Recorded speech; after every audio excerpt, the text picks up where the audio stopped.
오늘 말씀에 보면 예수님께서 십자가를 지시고 돌아가신 다음에 부활하셔서 천국으로 가면 보혜사 성령님이 우리 믿는 자들에게 오셔서 세상을 책망하신다고 말씀하고 있습니다. 자, 세상을 책망하신다고 할 때에 세상이란 누구를 얘기하는가? 바로 유대인과 이방인, 그리고 믿는 자와 믿지 않는 자 모두를 포함하고 있는 것입니다.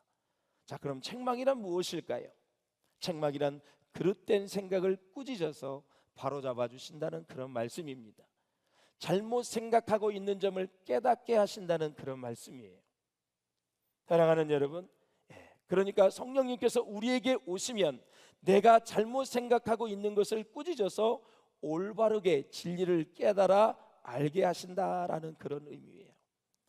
그래서 성령님이 주시는 믿음의 눈으로 각 사람을 보면 온 세상 사람들이 지금 다 속아서 살아가고 있다라는 것을 알게 됩니다. 제가 부연 설명을 하자면, 여러분, 하나님 없이 성공 가도만을 위해서 가는 사람이 있습니다. 다 속는 것입니다, 여러분. 성공 가도만을 위해서 사는 거, 나중에 보면은 다 후회하게 되어 있어요. 하나님 없이 하는 일, 직장, 사업, 공부, 결혼 다 후회하게 되어 있어요. 하나님 없이 돌아가는 사회가 세상이라고 말씀을 드렸어요. 하나님 없이 살게 되면 반드시 여러분 마귀에게 속아서 넘어가서 살 수밖에 없다라는 거죠. 그러므로 사랑하는 여러분, 이 세상에서 가장 아름다운 일이 있다면 누군가가 신앙을 가지는 일, 믿음을 가지는 일이 아름다운 일입니다. 그동안 평생 50년 동안 예수 안 믿었는데 목사님 이제 교회 나가게 됐어요, 이런 얘기를 들으면 얼마나 마음이 좋아요. 이제 예수 믿게 되었어요, 이런 여러분 신앙의 고백을 드리면 얼마나 감사한지 모르는 것이죠. 신앙을 갖는 일은 아주 아름다운 일이다라는 것입니다. 어떤 사람이 신앙을 가진다는 것은 인생에 대하여 진지한 태도를 가지게 되었다라는 것이거든요. 이것은 적어도 이 세상이 먹고 사는 것 이상의 어떤 가치에 관심을 두고 산다라는 의미예요. 자, 1절과 2절을 한번 읽어보겠습니다. 시작. 내가 이것을 너희에게 이름은 너희로 실족하지 않게 하려 함이니 사람들이 너희를 출교할 뿐 아니라 때가 이르면 무릇 너희를 죽이는 자가 생각하기를 이것이 하나님을 섬기는 일이라 하리라. 아멘. 자, 앞으로 제자들이 놀라게 될 것이 있을 것이다. 놀라게 될 것. 하나님을 잘 믿는다고 생각하는 사람들이 제자들을 출교시킬 것이다. 출교를 당하면 직업을 가질 수 없고 영원히 성전에 들어갈 수 없다고 말씀을 드렸어요. 또 그들을 죽이면서 자기들은 하나님을 가장 잘 믿는 사람들이라고 자부할 것이다. 여기에 영적인 무지가 있지요. 영적인 맹목성이 있어요. 그래서 예수님은 그 이유에 대해서 왜 그들이 영적인 무지에 빠졌는가 3절에 말씀하고 있어요. 3절입니다. 시작. 그들이 이런 일을 하는 것은 아버지와 나를 알지 못함이라. 예수님과 아버지를 제대로 모르는 거예요. 어떤 사람은 하나님에 대해서 열심히 있고 많은 체험이 있고 많은 자신감을 가지고 있다고 하지만 실제로는 아무것도 알지 못하는 맹인인 상태에 있는 사람이 있습니다. 사랑하는 여러분, 우리 인간에게 있어서 가장 중요한 체험은 하나님을 아는 것입니다. 하나님을 아는 거예요. 우리가 하나님을 안다는 것은 영적인 무지에서 벗어나 하나님의 영광 안으로 들어간다라는 거예요. 믿습니까 여러분? 하나님의 영광 안으로 들어간다. 제임스 패커가 쓴 하나님을 아는 지식 꼭 한번 읽어보시기를 바랍니다. 이것은 무슨 얘기를 하냐면 하나님을 아는 것과 하나님에 대하여 아는 것은 다르다고 지적을 하고 있는 거예요. 아침에는 우리 조상교 장로님이 영호 선생님이 어바웃에 대해서, 신용수에 대해서 아는 것과 신용수를 아는 것은 틀린 거예요. 여러분들이 저와 깊은 인격적인 교제를 해보면 저를 조금 알 수 있는 거죠. 그리고 신용수에 대해서 아는 것은 그가 어디서 태어났고 어느 학교를 나왔으며 어느 교회에서 목회를 하고 있고 그 다음에 설교 스타일은 어떻고 그런 건 다 알 수 있어요. 그렇다고 해서 여러분이 저를 다 아는 것은 절대 아니다. 예수님에 대해서 여러분 마찬가지예요. 예수님이 갈릴리에서 활동하셨고 베들레헴에서 태어나셨고 구약에 예언된 사람이고 그가 죽은 지 3일 만에 부활했고 알기는 알아. 진짜 그 사람을 체험을 했냐 이거죠. 그 예수님을 내가 경험을 했냐 이거죠. 그 예수님을 인격적으로 계속 교제를 하냐 이거죠. 기도하면서 예수님과 주거니 받거니 대화를 했나 이거죠. 인격적인 주체와 대화를 하지, 여러분 인격적인 주체가 아닌데 어떻게 대화를 하겠어요? 예수님과 대화하면서 사세요? 예수님과 대화하면서 사시냐고요? 그게 진짜 예수님을 만난 거죠. 한 번도 주중에 예수님과 대화 한 번 안 해보고 예수님을 믿는다고 말할 수 있을까요? 여러분이 부부간에 살 때 일주일에 한 번도 대화를 안 했어요? 식사하세요? 밥 먹으세요? 힘드시죠? 별 얘기를 다 했을 거예요. 인격적인 존재이기 때문에. 예수님과 몇 번이나 대화하셨어요? 예수님은 주의 성령을 우리에게 보내주셔서 우리가 성령님을 의지하고 성령님께 얼마든지 다 말할 수 있어요. 왜? 그분은 내 안에 계시기 때문에. 내 안에 자정하고 내 안에 계시기 때문에 얼마든지 그분과 이야기할 수 있다라는 거죠. 할렐루야. 그렇습니다. 사랑하는 여러분, 하나님에 대하여 아는 것은 간접적으로 아는 것이지 인격적으로 아는 것은 아니다. 하나님을 안다는 것은 단순히 하나님의 존재로 믿는 것을 말하는 것이 아닙니다. 하나님을 아는 것은 하나님이 나의 삶의 실제적인 분이 되는 것입니다. 내가 살아계신 하나님을 직접 체험하는 것입니다. 이때 비로소 우리는 종교적인 맹인의 상태에서 벗어나서 영적인 눈을 뜨게 되어 있다라는 거죠. 그러면 도대체 우리가 어떻게 해야 살아계신 하나님을 만날 수 있을까라는 거죠. 그것은 바로 예수님을 통해서 하나님을 만날 수 있다라는 거예요. 예수님을 통하지 않고서는 어느 누구도 진정으로 하나님을 알 수가 없습니다. 그래서 예수님을 믿는 것은 진정으로 하나님을 만날 수 있는 열쇠가 될 수 있다라는 거죠. 그러면 예수님은 또 어떻게 만났느냐? 성령님이 임하시면 내가 예수님을 만날 수 있습니다. 예수님을 만나면 하나님을 만날 수 있습니다. 그런 거로 성령님을 만나면 내가 하나님을 만날 수 있는 것입니다. 그래서 성령이 내게 오시는 것이 축복이다라는 것입니다. 그래서 성령님이 임하시면 우리는 예수 그리스도에 대해서 알게 되고 예수님을 체험하게 되고 만나게 되고 그분이 주님이심을 만천하에 증거할 수 있다라는 거죠. 자, 예수 그리스도에 대해서 증거하려면 우리는 많은 핍박과 환난을 각오해야 됩니다.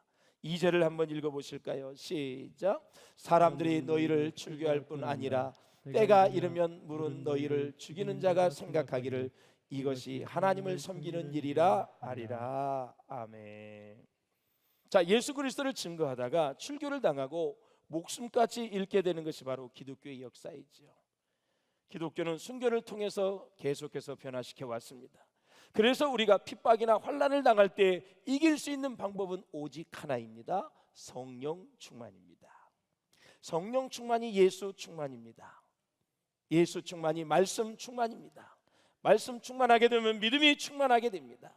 믿음이 충만하게 되면 하나님을 알게 되고 하나님을 알게 되면 은혜가 충만하게 됩니다. 은혜가 충만하게 되면 성령의 권능이 충만하게 되어 있습니다. 이 5가지를 가지고 순교한 사람이 바로 스데반 집사입니다. 스데반. 은혜와 권능과 믿음과 성령과 지혜가 충만했다고 사도행전은 말씀하고 있어요. 죽는 순간에도 주여 저들이 모든 것을 알지 못합니다. 용서하여 주옵소서. 마치 예수님의 판박이처럼 그렇게 똑같이 보좌 우편에 서 계신 예수님을 바라보며 그는 즐거워하며 순교했습니다. 몸은 많은 돌에 맞아서 너무 아팠지만 그의 영은 보좌 우편에 계신 예수님을 본 겁니다. 그러니 영은 지금 즐거워하고 몸은 아프고 영의 즐거움이 몸의 아픔을 이긴 것입니다. 그것이 순교였고 그래서 순교를 할 수 있는 것입니다. 영적인 능력이 이 세상의 아픔을 이길 수 있다라는 것입니다. 그러므로 사랑하는 여러분, 성령의 능력으로 모든 고난과 환난과 핍박을 반드시 이겨낼 수 있기를 주의 이름으로 축원합니다. 이길 수 있습니다. 여러분, 성령의 능력이 임하면 다 이길 수 있어요. 고난도 이기고 시험도 이기고 환난도 이길 수가 있습니다. 어떠한 인생의 문제도 다 해결될 수 있다라는 거죠. 성경을 보면 출교를 당한 대표적인 인물로 지금 말씀드린 스데반을 우리는 들 수가 있어요. 스데반은 회당에서 쫓겨나면서 돌에 맞아 죽었습니다. 예수님은 말씀합니다. 제자들에게 너희도 그러한 일을 당하게 될 것이다. 그리고 사람들은 제자들을 시기하고 미워해서 출교하고 죽이기까지 할 것이다. 그렇게 하고서도 유대인들과 그 많은 사두개인과 바리새인들은 그것이 하나님을 위한 일이라고 그들은 자부하게 될 것이다. 스데반을 죽일 때도 그랬고 그것이 하나님을 위한 일이라고 그랬고 예수님을 십자가에 못 박아 죽일 때에도 그것이 하나님을 위한 합당한 일이라고 그들은 자부심을 가졌습니다. 그리고 만약에 예수를 죽여서 그 화가 우리에게 돌아온다면 다 우리에게 돌리라고 그랬습니다. 아시는 바와 같이 그들은 2000년 동안 유리방황하고 엄청난 고통의 세월을 보냈습니다. 하나님을 알아보지 못한 거지요.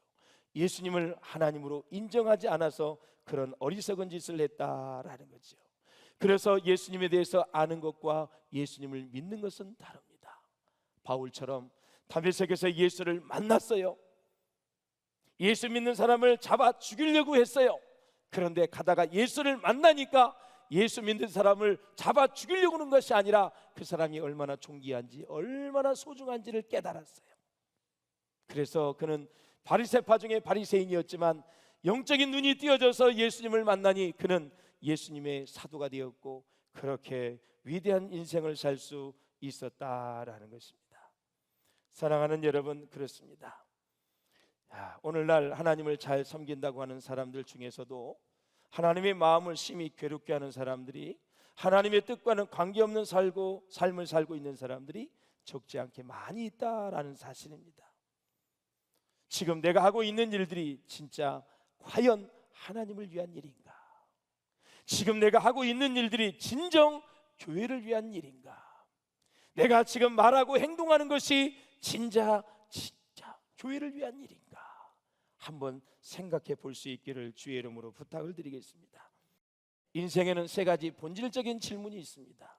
첫째, 인생은 어디서 왔는가 하는 기원에 관한 문제예요. 기원, 어디서 왔는가. 둘째, 인생은 왜 사는가 하는 존재에 관한 문제입니다. 셋째, 우리 인생은 죽어서 어디로 가는가 하는 내세에 관한 문제입니다. 이 세 가지 질문에 여러분 확실한 답을 가지고 있어야 돼요. 우리의 인생의 기원 어디서 왔는가, 왜 사는가, 존재에 대한 이유, 그리고 죽은 후에는 어떻게 되는가, 어디로 가는가, 내세에 관한 확실한 여러분 진리를 가지고, 소신을 가지고 확실한 진리에 여러분들이 설 수 있어야 된다라는 거죠. 어떤 사람은 속이 상하면 우리 엄마 아빠가 실수해서 자기를 낳았다 그래요. 우리의 인생이 진화의 과정을 거쳐 자연적으로 생겼다 그래요. 그럴까요? 아닙니다, 여러분. 우리의 인생은 하나님이 창조해 주신 것입니다.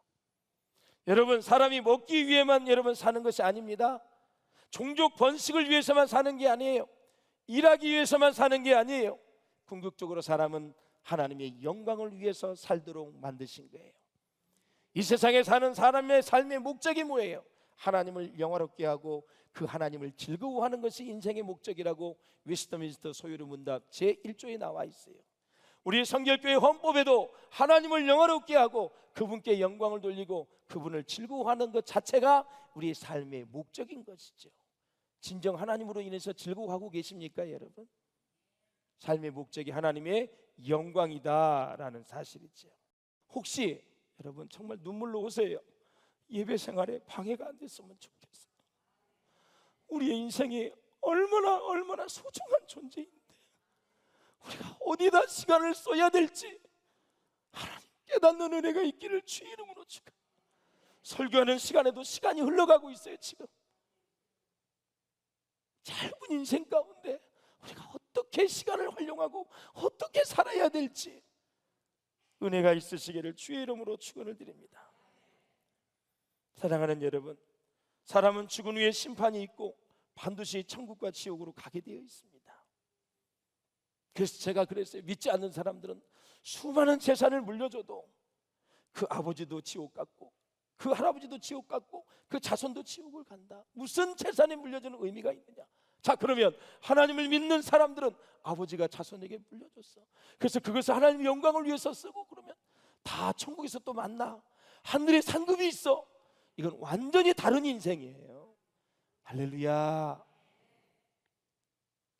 우리 한번 예수님의 자신에 대한 기원과 존재 이유, 인생의 길은 어떻게 되는지 5절 6절 기가 막힌 구절이 있어요. 한번 읽어보세요.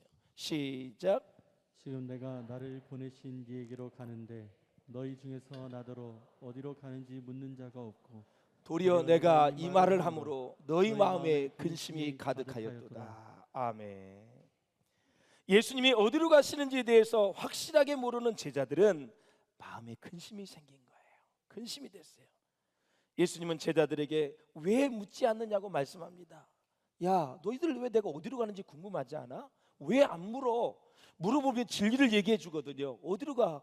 본인이 하나님 나라에서 하늘나라에서 왔기 때문에 다시 하나님 나라로 가신 거잖아요.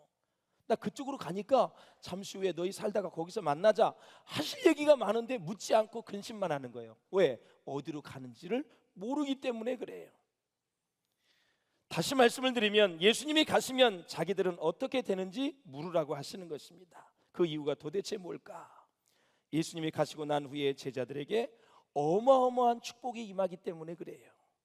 바로 보혜사 성령이 오시기 때문에 그렇습니다. 제자들이 성령을 받게 되면 어떤 무리의 사람도 두려워하지 않게 되고 심지어 마귀를 이기게 되고 그리고 복음을 힘있게 전할 수 있기 때문에 그렇습니다. 성령의 능력으로 예수님의 증인이 되기 때문에 성령이 오시면 큰 축복이 되는 것입니다. 7절을 보십시오. 시작. 그러나 내가 너희에게 실상을 말하니 내가 떠나가는 것이 너희에게 유익이라. 내가 떠나가지 아니하면 보혜사가 너희에게로 오시지 아니할 것이요 가면 내가 그를 너희에게로 보내노니. 아멘. 중요한 말씀이죠. 우리 인간들이 이렇게 어리석게 살 수밖에 없었던 이유는 바로 보혜사 성령을 받지 못했기 때문에 그래요. 결국 인간의 문제는 자기 힘으로 이 세상을 살려고 했기 때문에 다 생긴 거예요. 자기 힘으로 살려고 했기 때문에. 여러분, 인간이 먹을 것, 입을 것, 살 집이 있으면 아무 문제가 없을 것 같지요? 그렇지 않습니다. 거기서부터 진짜 문제가 시작이 됩니다. 인간답게 사는 것이 무엇인가? 그래서 사람이 욕구가 충족이 되면 철학적인 인간이 되는 거예요. 철학적인 인간에서 아무리 고민을 해도 해결이 안 되면 그때는 종교적인 인간이 되는 거예요. 종교적인 인간이 되어서 도대체 누구를 믿어야 될까? 거기에 이제 내가 선택을 하게 돼 있어요. 이런 예수 믿기 너무 잘한 거예요. 저와 여러분 예수 믿기 천만다행이에요. 할렐루야. 그래서 어떻게 살아야 되는가? 내가 누구인가? 어떻게 해서 가치 있게 사는 것인가? 정말 신앙생활을 어떻게 하는 것이 잘하는 것인가? 결국 인간의 문제는 우리 안에 하나님의 능력이 임해야 다 해결될 수 있는 거예요.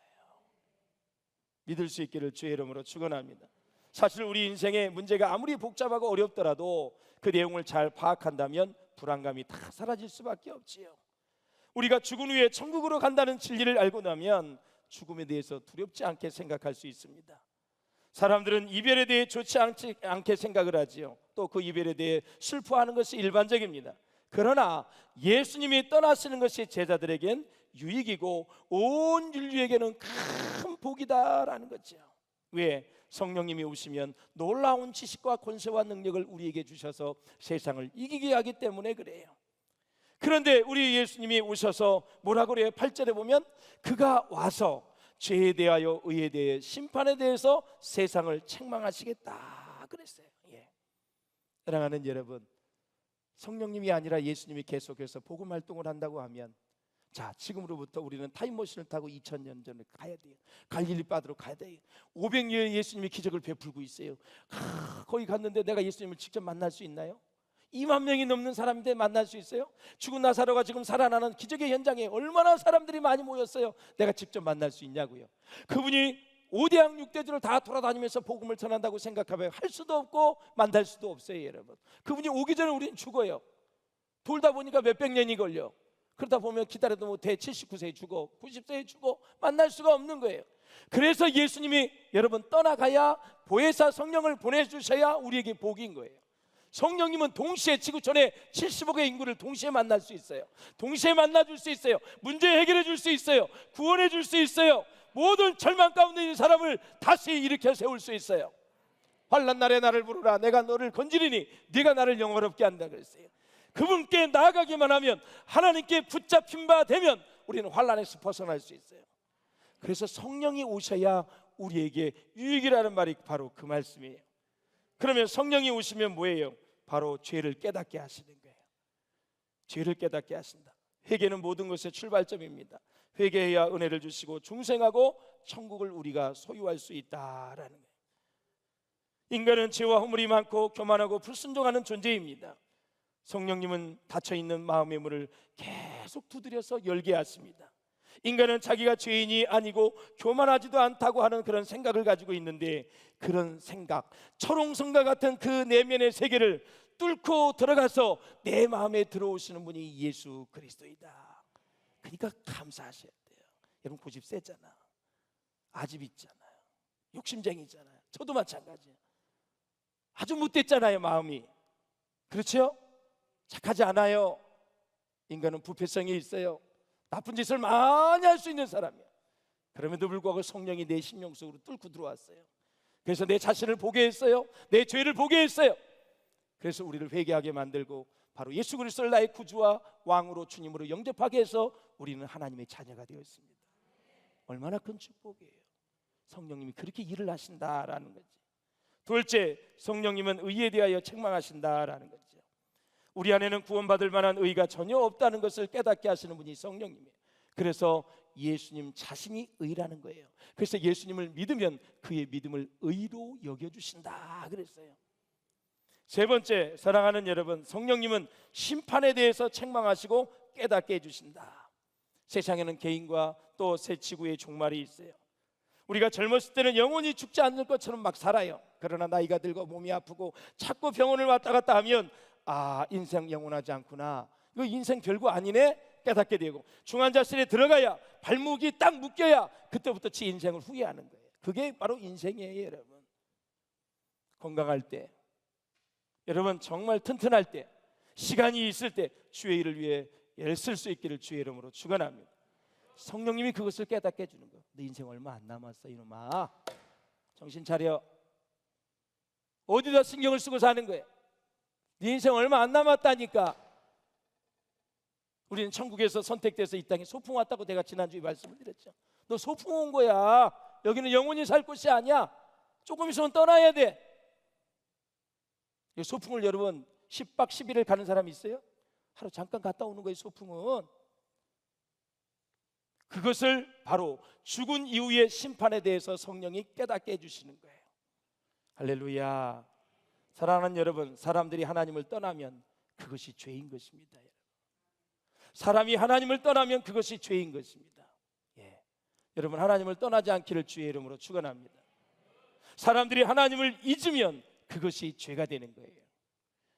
사람들이 하나님을 믿지 않으면 그것이 죄인 것입니다. 말씀을 맺겠습니다. 사랑하는 여러분, 우리가 성령 충만하면 기도하는 사람이 되고, 기도는 다른 사람을 축복할 수 있는 놀라운 도구예요.